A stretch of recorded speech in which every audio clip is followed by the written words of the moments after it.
Hello students, कैसे हैं आप सब। आशा करती हूँ आप अच्छे होंगे और अच्छे से अपनी पढ़ाई कर रहे होंगे। मैं मोनिका रावत आपका स्वागत करती हूँ आईसीटी वर्चुअल क्लासरूम देहरादून।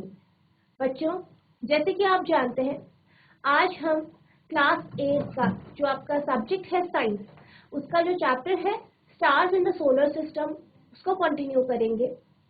तो बच्चों, लास्ट लेक्चर में हमने कॉन्स्टलेशन यानी तारामंडल के बारे में पढ़ा था।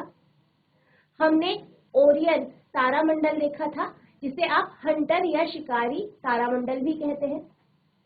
और हमने आपका जो उर्सा मेजर था यानी सप्तऋषि तारामंडल, उसको भी देखा। इसके बाद हम सोलर सिस्टम यानी सौर मंडल को समझ रहे थे, जिसमें हमने सौर मंडल के बारे में एक मोटा व्यू लिया था, यानी वाइड एक उसके बारे में जानकारी देखी थी कि आखिर सौर मंडल होता क्या है और सौर मंडल में आपके सूर्य के साथ और कौन कौन से ग्रह होते हैं और किस किस तरीके के खगोलीय पिंड इसमें मौजूद है। तो आज हम सौर मंडल को कंटिन्यू करेंगे। तो सबसे पहले जो हमारा सौर मंडल है, उसका सबसे इम्पोर्टेंट, सबसे महत्वपूर्ण पार्ट है सूर्य यानी सन। तो जब हम सूर्य की बात करते हैं, तो जैसे कि हमने पढ़ा है, अभी हमने लास्ट लेक्चर्स में जो पढ़ा है, सूर्य क्या है? एक तारा है यानी स्टार है। इसका मतलब सूर्य की अपनी हीट और लाइट होती है, यानी जो सन है यानी सूर्य है, उसका अपना प्रकाश और ऊष्मा होती है, और ये लगातार अपने प्रकाश और ऊष्मा को उत्सर्जित करता रहता है, यानी एमिट करता रहता है। तो हम ये कह सकते हैं कि जो सूर्य है यानी सन है, ये सबसे इम्पोर्टेंट सोर्स है, सबसे महत्वपूर्ण स्रोत है किसका? हीट और लाइट का। कहाँ? आपके सोलर सिस्टम यानी आपके सौरमंडल। तो पृथ्वी या जितने भी ग्रह इसके चारों तरफ घूम रहे हैं, उन सभी के लिए ऊर्जा का स्रोत हमारा सूर्य है, क्योंकि सूर्य से ही आपको प्रकाश भी मिल रहा है और आपको हीट यानी ऊष्मा भी मिल रही है। यानी the sun is the nearest star to the earth. जैसे कि हमने पढ़ा है, जैसे मैंने आपको बताया था कि जो सूर्य है, सूर्य पृथ्वी के सबसे निकट का तारा है। हमने ये पढ़ा था जब हम स्टार्स पढ़ रहे थे यानी तारे पढ़ रहे थे, तो हमने ये देखा था कि जो सबसे करीबी तारा या सबसे निकटतम तारा है पृथ्वी के, वो सूर्य है। It is continuously emitting heat and light, यानी यह लगातार गर्मी और प्रकाश उत्सर्जित कर रहा है। यानी ये कॉन्टिन्यूसली लगातार जब से ये है तब से ये प्रकाश और ऊष्मा, ठीक है, प्रकाश और ऊष्मा यानी हीट और लाइट, इन्हें उत्सर्जित कर रहा है। The main source of heat and light energy for all planets in the solar system, ठीक है, ये क्या है? एक मेन सोर्स है, एक महत्वपूर्ण स्रोत है किसका? सभी ग्रहों के लिए ऊष्मा और प्रकाश ऊर्जा का, ठीक है। ये क्या है? एक मुख्य स्रोत है सभी ग्रहों के लिए किसका? आपके ऊष्मा और प्रकाश का। यानी जो आपका सोलर सिस्टम है, जो आपका सौर मंडल है, उसका सबसे इम्पोर्टेंट, सबसे महत्वपूर्ण प्रकाश और ऊष्मा का स्रोत आपका सूर्य है, क्योंकि जो आपका सूर्य है वो कॉन्टिन्यूसली यानी लगातार क्या दे रहा है? ऊष्मा और प्रकाश उत्सर्जित कर रहा है।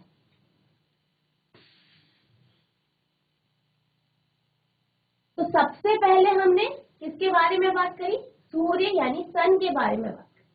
और आप ये जानते हैं, जो सन है यानी सूर्य है, उसके चारों तरफ ग्रह, उपग्रह और जैसे आपके धूमकेतु यानी कॉमेट्स, मीटियोर्स, ये सब इसके चारों तरफ घूम रहे हैं, यानी रिवॉल्व कर। तो जो इसका दूसरा मेन पार्ट है, यानी जो आपके सौर मंडल का महत्वपूर्ण भाग है, वो आपका प्लैनेट्स है। क्या है? प्लैनेट्स यानी ग्रह। जिन्हें आप क्या कहते हैं, ग्रह कहते हैं। तो प्लैनेट ऐसे खगोलीय पिंड होते हैं जिसकी खुद की हीट और लाइट नहीं होती, यानी जिनकी खुद के प्रकाश और ऊष्मा नहीं होती। यानी जो आपके प्लैनेट होते हैं ये प्रकाश और ऊष्मा को यानी हीट और लाइट को उत्सर्जित नहीं करते। ये सूर्य के चारों तरफ एक फिक्स पाथ यानी एक स्थिर रास्ते पे घूम रहे होते हैं, जिन्हें हम ऑर्बिट कहते हैं। ठीक है, एक फिक्स पाथ में या पथ में ये क्या कर रहे होते हैं, घूमते हैं, जिन्हें हम क्या कहते हैं, ऑर्बिट यानी कक्षाएं कहते हैं। और जितना समय जो आपके प्लैनेट्स है यानी ग्रह है सूर्य का एक चक्कर काटने में लगाते हैं, उन्हें हम पीरियड ऑफ रेवोल्यूशन कहते हैं। क्या कहते हैं, आपकी पीरियड ऑफ रेवोल्यूशन हम इसे कहते हैं। यानी कि planets are celestial bodies that do not emit heat or light of their own।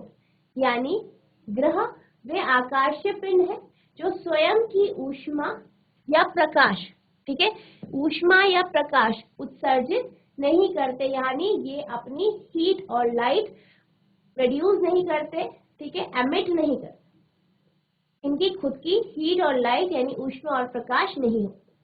They revolve around a star in a fixed path called orbit। यानी ये एक स्थिर पाथ में या स्थिर पथ में सूर्य का चक्कर काटते हैं, जिसे हम ऑर्बिट यानी कक्षा कहते हैं। क्या कहते हैं, कक्षा कहते हैं यानी ऑर्बिट कहते हैं। And the time it takes to go around the sun once is known as period of revolution। यानी वो समय जिसमें ये सूर्य का एक चक्कर पूरा कवर करते हैं यानी कंप्लीट करते हैं, पूर्ण करते हैं, उसको हम पीरियड ऑफ रेवोल्यूशन कहते हैं। इसके लिए आपके प्लैनेट का पीरियड ऑफ रेवोल्यूशन यानी आपके ग्रहों का पीरियड ऑफ रेवोल्यूशन, यानी कितने समय में जो आपके ग्रह है या एक पर्टिकुलर ग्रह है, जैसे कि आपका वीनस है, ठीक है, जैसे आपका वीनस है, जो वीनस है वो कितना टाइम में जो सूर्य है उसका चक्कर काटता है, उसको हम उसका पीरियड ऑफ रेवोल्यूशन कहते हैं।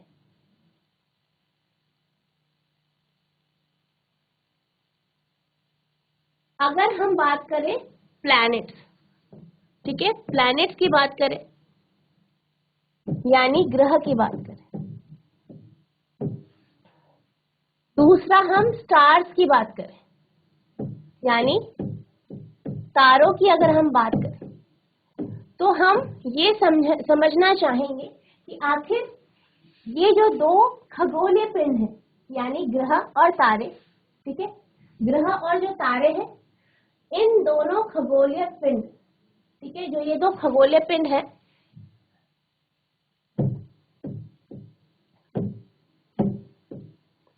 जो ये दो खगोलीय पिंड है, इन दोनों में अंतर क्या है, हम ये जानना है।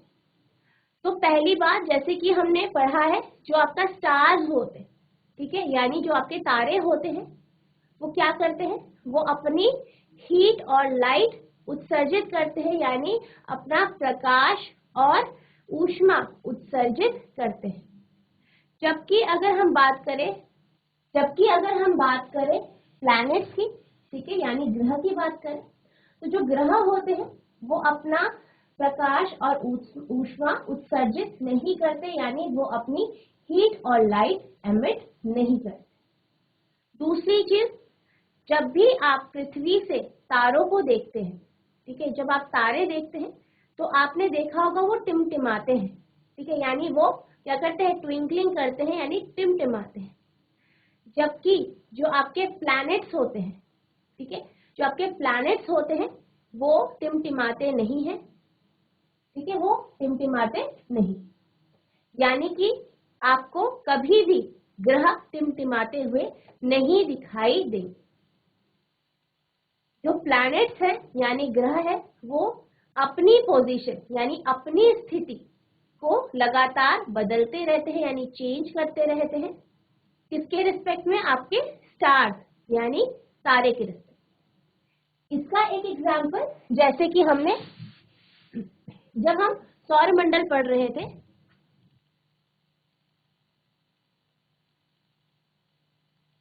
जब हम सौरमंडल को समझ रहे थे तो हमने ये देखा था कि सूर्य के चारों तरफ जो ग्रह है वो उसका चक्कर काट रहे हैं। तो ये एक एग्जाम्पल है कि जो आपका सूर्य है वो क्या है? एक स्टार है, और जो ये आपके पास 8 ग्रह है वो उसके चक्कर काट रहे हैं। यानी कि जो प्लैनेट्स होते हैं यानी ग्रह होते हैं वो तारे का चक्कर काटते हैं। यानी कि the simplest method of identifying planets from star is that stars twinkle whereas planets do not। यानी ग्रहों तथा तारों में अंतर करने की सरलतम विधि यह है कि तारे टिमटिमाते हैं यानी ट्विंकल करते हैं, टिमटिमाते हैं, जबकि ग्रह ऐसा नहीं करते हैं। जैसे कि मैंने आपको बताया कि जो तारे होते हैं वो टिमटिमाते हैं, और क्यों टिमटिमाते हैं? क्योंकि उसकी खुद की हीट और लाइट होती है, यानी उनके खुद की ऊष्मा और प्रकाश होती है। अगर हम ग्रह की बात करें, ग्रह क्यों नहीं टिमटिमाते? क्योंकि उसके खुद का प्रकाश और ऊष्मा नहीं होती है, जबकि आपके जो तारे होते हैं उनकी प्रकाश और ऊष्मा यानी उनकी अपनी प्रकाश और ऊष्मा होती है, जिस कारण तारे तो टिमटिमाते हैं, लेकिन जो प्लैनेट यानी ग्रह होते हैं वो नहीं टिमटिमाते।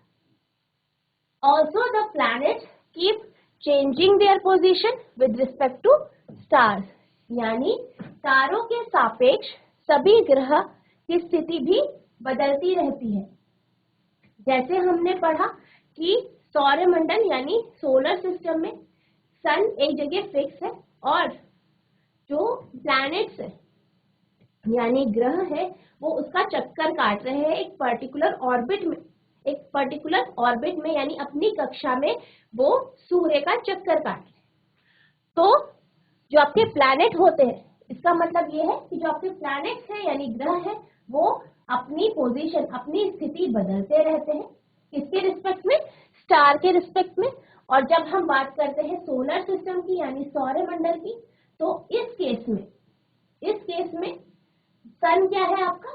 सूर्य आपका क्या है? तारा है, ठीक है।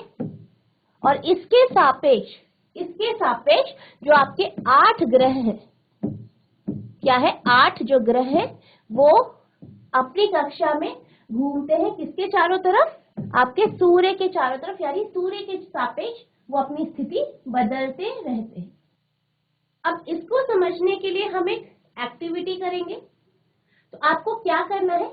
एक ग्राउंड में जाना है अपने 3-4 दोस्तों के साथ, और आपने क्या करना है?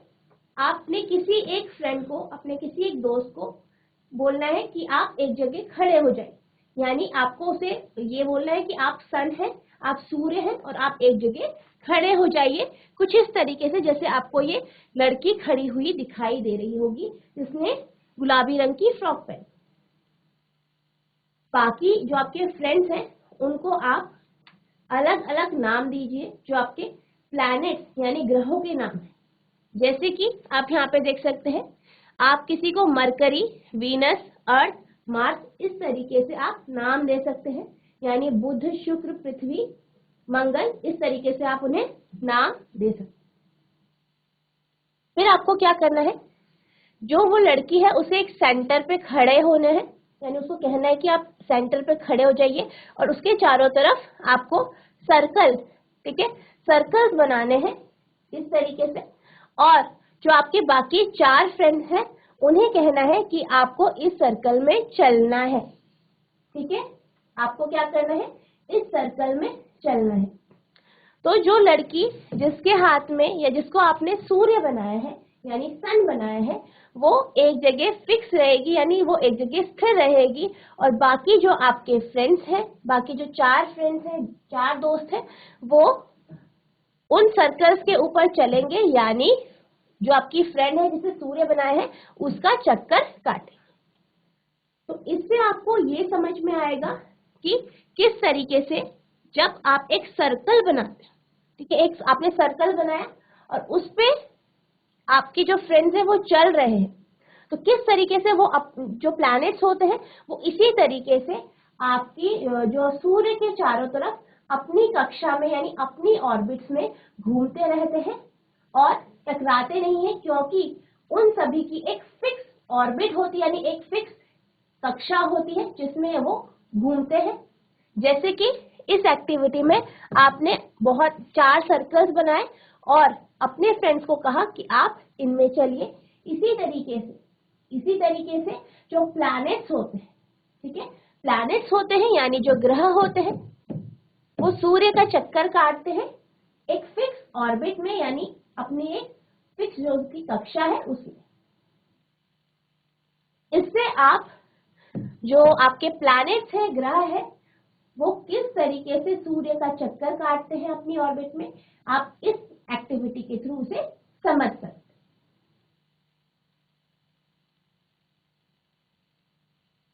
तो हमने अभी बात करी कि जो प्लैनेट्स है यानी ग्रह है वो सूर्य का क्या कर रहे हैं, चक्कर काट रहे हैं, ठीक है, क्या कर रहे हैं, चक्कर काट रहे हैं यानी रेवोल्यूशन कर रहे हैं, और एक फिक्स ऑर्बिट यानी जो उसकी कक्षा है उसमें वो क्या करते हैं, घूमते हैं, उसका चक्कर काटते, ठीक है, कुछ इस तरीके से। यानी जैसे कि आपका ये सूर्य है जैसे हमने अभी देखा, और एक जैसे कि ये प्लैनेट है और ये इस कक्षा में क्या कर रहा है, सूर्य का चक्कर काट रहा है, ये आपका सूर्य। जो आपका प्लैनेट्स होते हैं यानी जो आपके ग्रह होते हैं वो सिर्फ सूर्य का चक्कर ही नहीं काटते, बल्कि वो अपनी एक्सिस यानी अपने अक्ष पे घूर्णन भी करते हैं, यानी रोटेशन भी करते हैं।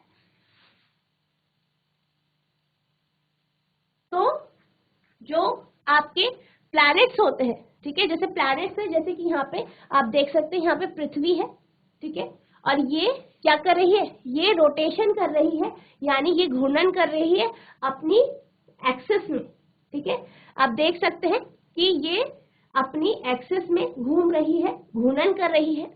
यानी जो आपके प्लैनेट्स होते हैं वो सिर्फ सूर्य का चक्कर ही नहीं काटते, बल्कि वो अपनी एक्सिस में यानी अपने अक्ष में वो क्या करते हैं, घूर्णन करते हैं, यानी रोटेशन करते हैं, कुछ इस तरीके से, जैसे कि आप यहाँ पे देख सकते।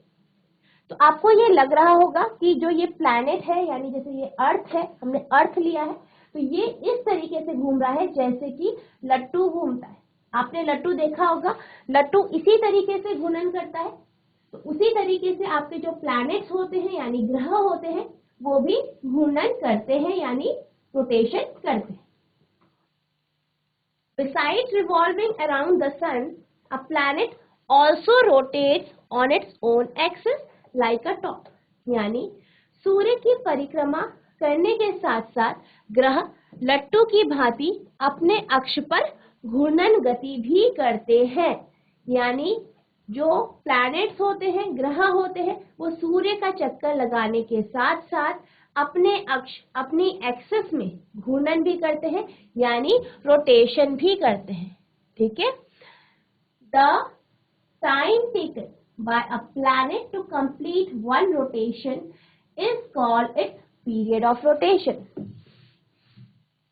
यानी ग्रह द्वारा एक घूर्णन पूरा करने में लगने वाले समय को घूर्णन काल कहते हैं। पीरियड ऑफ रोटेशन मतलब घूर्णन काल, यानी जितना समय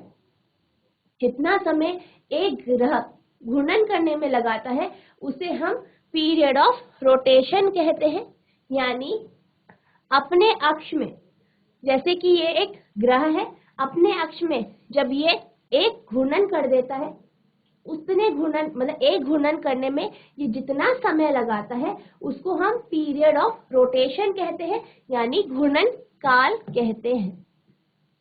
तो इसका मतलब ये है कि जो आपके प्लैनेट्स होते हैं यानी ग्रह होते हैं वो सूर्य के चारों तरफ घूमते ही नहीं है, यानी आपके रेवोल्यूशन ही नहीं करते, बल्कि वो अपनी एक्सिस पे रोटेशन भी करते हैं, यानी अपने अक्ष में घूर्णन भी करते हैं।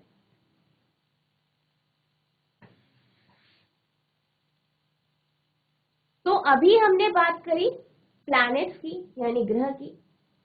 हमने देखा कि जो आपके ग्रह होते हैं वो किस तरीके से रोटेशन करते हैं यानी घूर्णन करते हैं, और किस तरीके से वो रेवोल्यूशन करते हैं यानी पृथ्वी का चक्कर काटते, जो सूर्य का चक्कर काटते हैं। अब हम बात करते हैं कुछ ऐसे पिंडों की जो कि दूसरे पिंडों का चक्कर काटते। अभी तो हम प्लैनेट्स की बात कर रहे थे, ठीक है, प्लैनेट्स की बात कर रहे थे। प्लैनेट आपके तारे का चक्कर काट रहे हैं यानी सूर्य का चक्कर काट रहे हैं। अब हम ऐसे पिंडों की, खगोलीय पिंडों की बात करेंगे जो दूसरे पिंडों का चक्कर काटते हैं। तो कुछ ऐसे पिंड होते हैं जो दूसरे पिंडों का चक्कर काटते हैं। उन पिंडों जो दूसरे पिंडों का चक्कर काटते हैं, उनको हम क्या कहते हैं?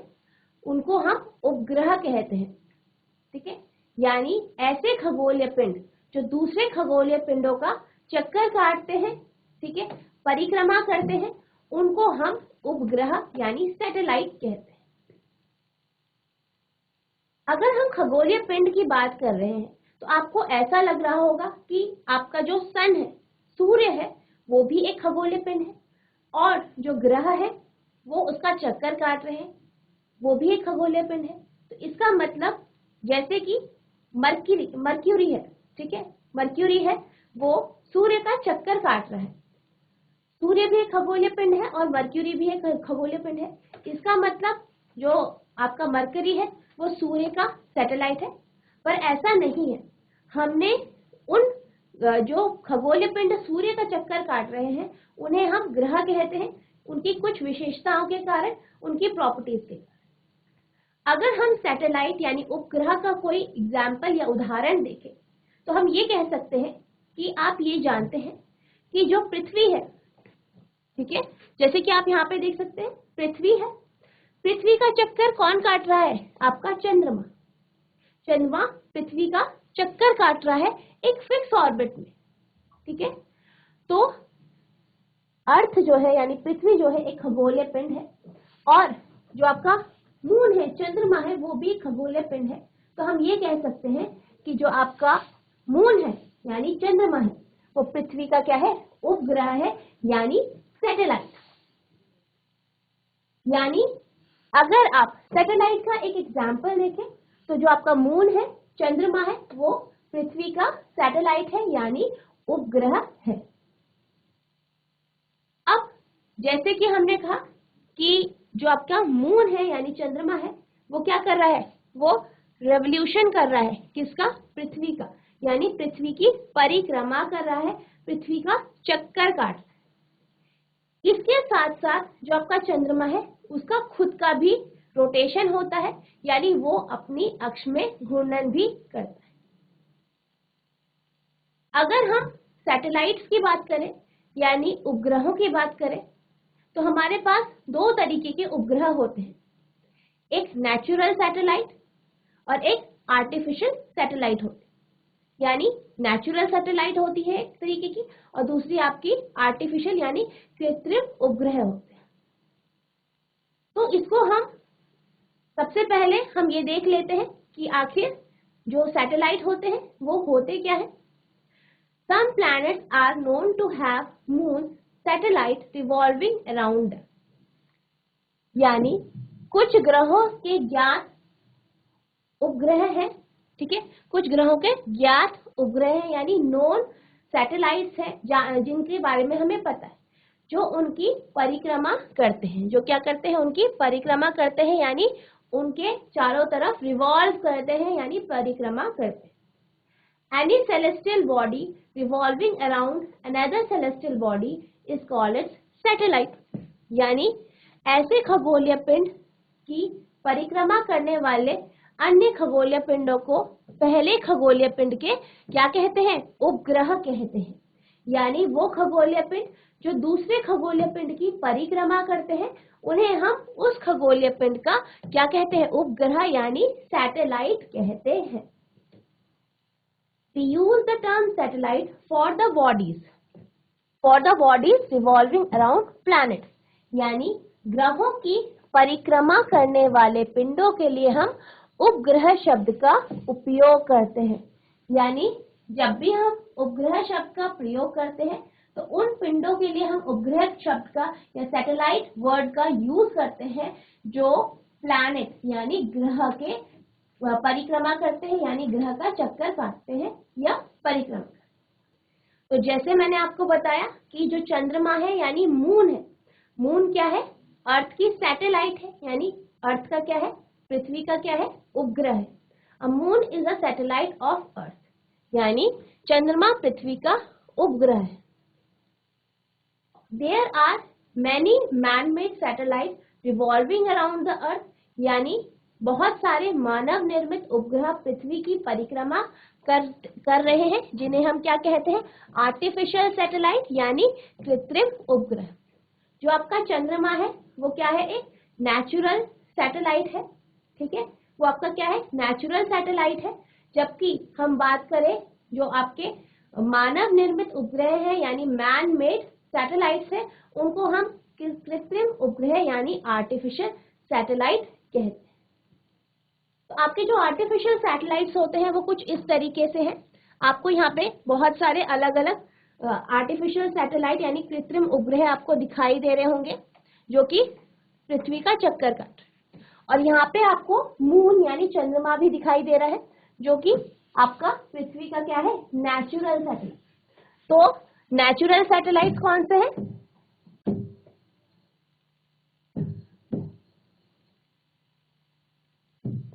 पृथ्वी की जो नेचुरल सैटेलाइट कौन सी है? आपकी मून यानी चंद्रमा। और मैन मेड सैटेलाइट आपकी बहुत सारी हैं, आपको यहाँ पे दिख रहे होंगे अलग अलग तरीके की, ऑरा, लैंडसैट 7, ACRIM से, इस तरीके से आपके बहुत सारी क्या है? आर्टिफिशियल सैटेलाइट यानी कृत्रिम सैटेलाइट है। हमने अभी तक खगोलीय पिंडों के बारे में पढ़ा, और बेसिकली हम किसके बारे में पढ़ रहे थे अभी? प्लैनेट्स के बारे में और सैटेलाइट के बारे में। अब हम बात करते हैं एस्ट्रोनॉमी यानी खगोल की। अगर हम एंशिएंट इंडिया या भारतीय संस्कृति की बात करें तो हमारी संस्कृति में, जैसे कि मैंने पहले भी आपको कहा है कि जो एस्ट्रोनॉमी है यानी खगोल की है वो बहुत इम्पोर्टेंट रोल प्ले करती है, यानी बहुत महत्वपूर्ण रही है। तो जो हमारे ऋग्वेद है, ठीक है, ऋग्वेद है, उनमें भी एस्ट्रोनॉमी का उल्लेख किया गया है, यानी खगोलिकी का उल्लेख किया गया है। ऐसे ही एक वेल नोन एस्ट्रोनॉमर थे, यानी खगोल जो आपके एस्ट्रोनॉमर थे जो जिनका नाम क्या था? आर्यभट्ट था, ठीक है, आर्यभट्ट था, ठीक है। जो ये थे ये क्या थे? खगोलविद थे, यानी ये एक एस्ट्रोनॉमर थे। इनकी एक बुक थी जिसका नाम आर्यभट्टिया है, ठीक है, इनकी राइटिंग है जो कि इन्होंने 499 CE में लिखी थी जब इनकी उम्र 23 साल की थी। तो बेसिकली जो इनकी ये बुक है इसमें इन्होंने ये बताया है कि पृथ्वी का डायमीटर कितना है, ठीक है, पृथ्वी का डायमीटर कितना है, पृथ्वी का जो घूर्णन है यानी वो जब अपने एक्सिस में रोटेट करता है तो वो कितना टाइम लेता है एक घूर्णन को पूरा करने में, उन्होंने उसको कैलकुलेट करके बताया। और जब हमने उस कैलकुलेशन को देखा तो ये देखा कि जो आज हमारे साइंटिस्ट जो इसका रोटेशन का टाइम पीरियड जो निकाल रहे हैं वो उसी के बराबर है। उन्होंने ये भी कहा कि पृथ्वी जो है वो एक स्फीयर है, ठीक है, वो क्या है? एक स्फीयर है और अपनी एक्सिस में क्या कर रही है? रोटेट कर रही है, यानी घूर्णन कर रही है। उन्होंने लूनर इक्लिप्स यानी चंद्र ग्रहण और सूर्य ग्रहण के बारे में बताया कि जब भी चंद्रमा की परछाई पृथ्वी पे पड़ती है, ठीक है, तो उसको क्या कहते हैं? उसको हम सूर्य ग्रहण, चंद्र ग्रहण कहते हैं। और जब जो पृथ्वी है, पृथ्वी की परछाई चंद्रमा पे पड़ती है तो उसे हम सूर्य ग्रहण कहते हैं।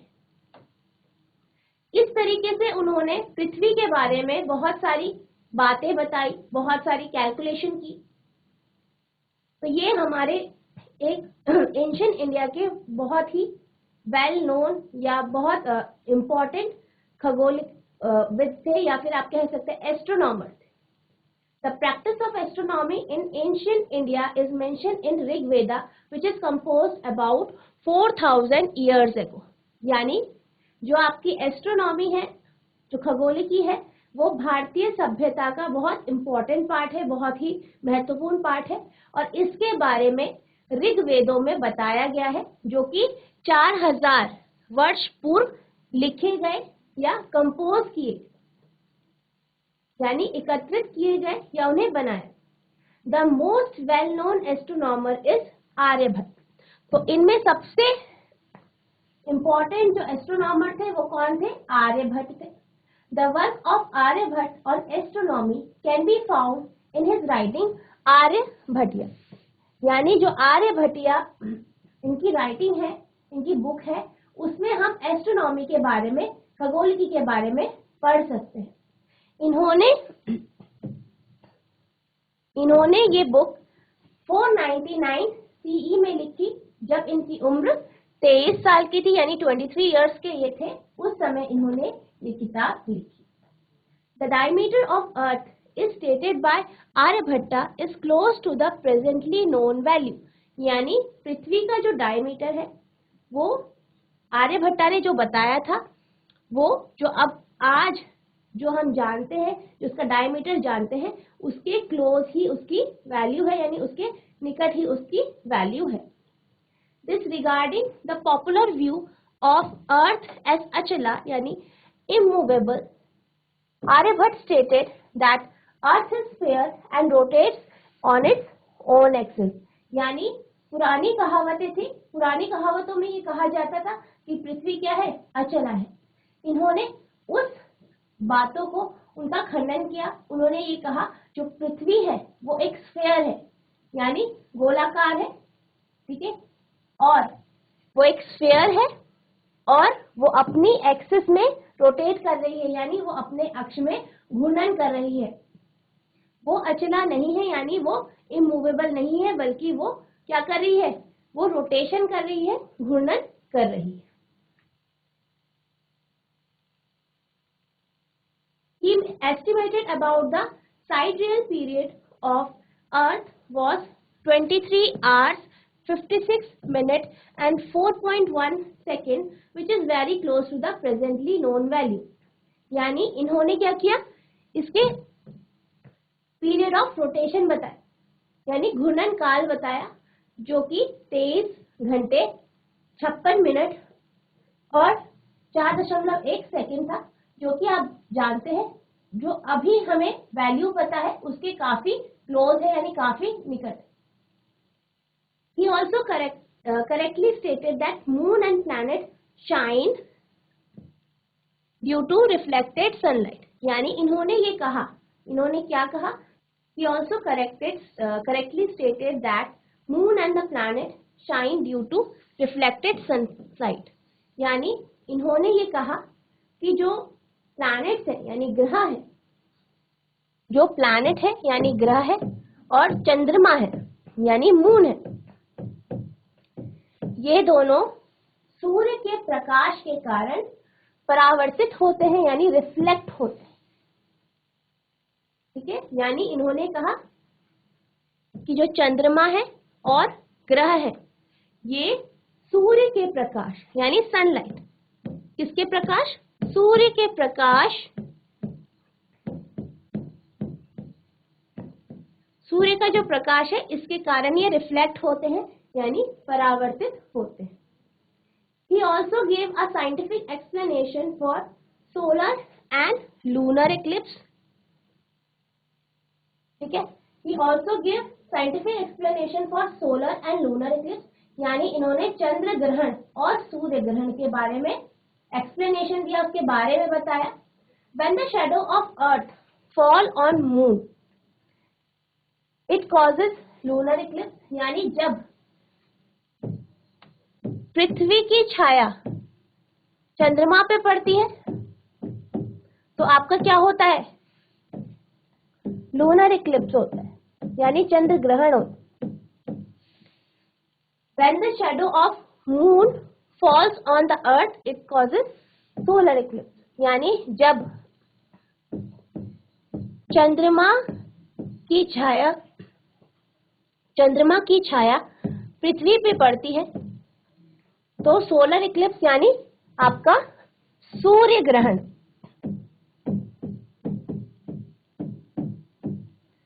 जब चंद्रमा की छाया पृथ्वी पे पड़ती है तो आपका क्या होता है? सूर्य ग्रहण होता है। Aryabhata also found the distance between Earth and the Moon, which is very close to the known value today. यानी आर्यभट्ट ने जो पृथ्वी और चंद्रमा के बीच की जो दूरी निकाली, Aryabhata also found the distance between Earth and Moon, which is very close to the known value today. यानी आर्यभट्ट ने जो पृथ्वी और चंद्रमा के बीच की जो दूरी निकाली वो वही दूरी है जो आज हम जानते हैं, यानी वो उसके लगभग उसी के बराबर है जो हम जानते हैं। इससे हमें ये पता चलता है कि खगोलिकी ने हमारे प्राचीन भारत में कितना एडवांसमेंट हो चुका था, यानी कितना वो एडवांस हो चुका था। तो इससे हमें ये पता चलता है कि हमारे जो एस्ट्रोनॉमर्स थे, जैसे कि हमारे आर्यभट्ट थे, ये बहुत ही ज्यादा जो है खगोलिकी के बारे में जानते थे। इन्होंने बहुत कुछ कैलकुलेट कर दिया था जो आज दुनिया जानती है। ये इन्होंने उस समय सब कुछ निकाल दिया था या कैलकुलेट कर दिया।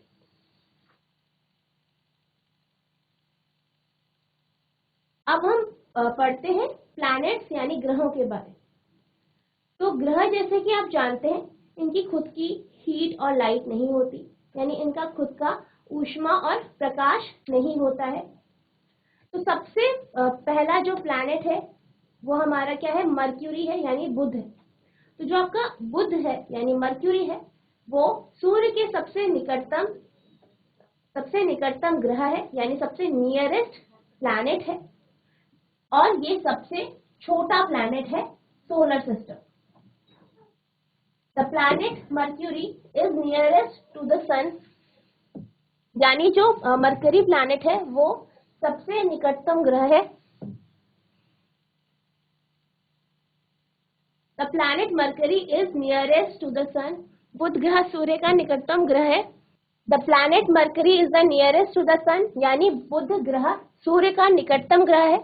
It is smallest planet of the solar system, यानी यह हमारे सौर परिवार का लघुतम ग्रह है।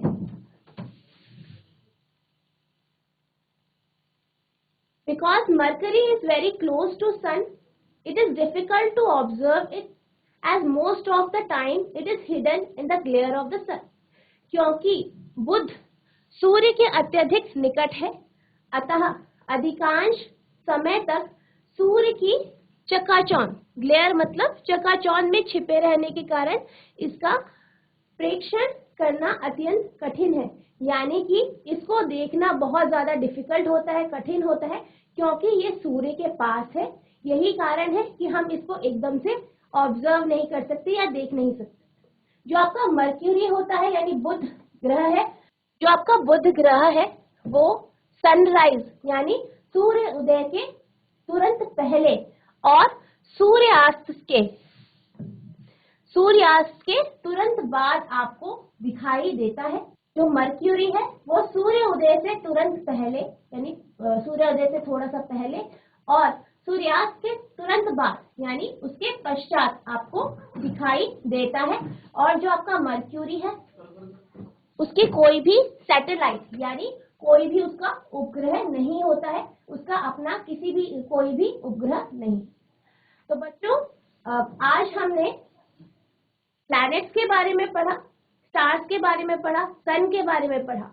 आई होप आपको जो मैंने आज समझाया वो आपको समझ में आ गया होगा। आपको इन कॉन्सेप्ट्स को रिवाइज करना है और आगे जो इसके क्वेश्चंस हैं उनको देखना है। तो बच्चों आज के लिए बस इतना ही, मिलते हैं आप नेक्स्ट क्लास में। तब तक के लिए thank you and have a nice day.